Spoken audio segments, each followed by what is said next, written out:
Jack "Iron Wolf" Mercer had spent nearly half his life living on the road, riding from state to state with the unwavering brotherhood of the Hells Angels at his back.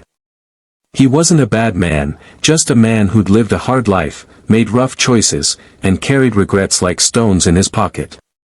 The one thing he regretted most was the distance between him and his daughter, Emily. After her mother died, Jack felt he wasn't good enough to raise her, and he left her in the care of her aunt, promising to send money, and one day come back. Years passed. Emily grew, wrote letters that Jack could never bring himself to open, and lived a quiet life he prayed would never be touched by his dangerous world. But one chilly Wednesday morning, something in his gut twisted with a force he could not ignore. It felt like a punch from the universe, a warning. Without telling anyone, Jack fired up his bike and rode straight to the small town where Emily attended middle school. He planned nothing big. No gifts, no speeches. Just a quick visit. A father showing up to say, "I'm here. I'm trying." But the moment he stepped through the school gates, he noticed the strange silence. Students huddled in corners. Teachers whispered urgently. And then he saw Emily's backpack, torn, one strap dangling, lying beside the school wall. His heart stopped. He stormed inside the main hall and found Emily curled up behind a locker row, wiping tears with trembling hands. When she lifted her head and saw him, the shock in her eyes broke him. She ran into his arms before he could speak. She told him everything. 3 boys had been bullying her for months, mocking her mom, her clothes, and worst of all, her father. When she tried to walk away, one of them shoved her to the ground. A teacher saw it happen, and did nothing. Jack felt something ancient and volcanic awaken inside him. But this time, rage wasn't the only force burning in him, it was shame. The school trembled, not from fear, but from the sheer vibration of chrome, steel, and roaring freedom as more than 200 Hells Angels bikes pulled into the parking lot. Teachers froze mid-step. Parents stopped their cars in the street.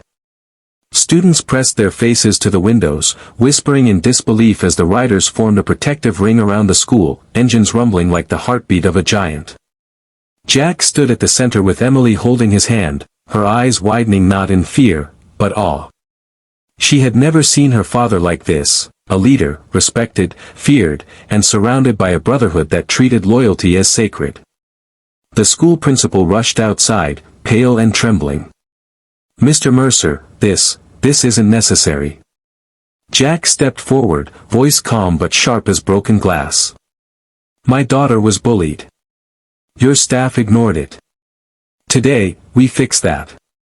The principal stammered excuses, but Jack raised a hand, silencing him. Then he motioned to 3 riders, Tank, Razor, and Ghost, massive men who looked like they were carved out of rock. They walked into the school, not laying a finger on anyone, but their presence alone made teachers straighten up and students scramble out of their way. Within minutes, the bullies were found. Standing in the hallway, shaking, their tough guy masks melting off their faces. Tank knelt down, looked the ringleader in the eye and said, "You ever lay a hand on her again, you'll answer to the whole family." The message was clear, not violence, but consequences. Jack made each boy apologize to Emily face to face. They did. Sincerely. Trembling.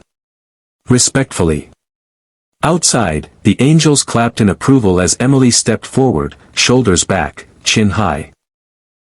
For the first time in her life, she felt protected, not by fear, but by love.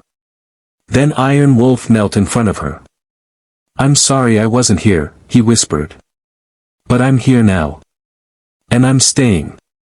Emily hugged him so tightly he felt her forgiveness sink straight into his bones.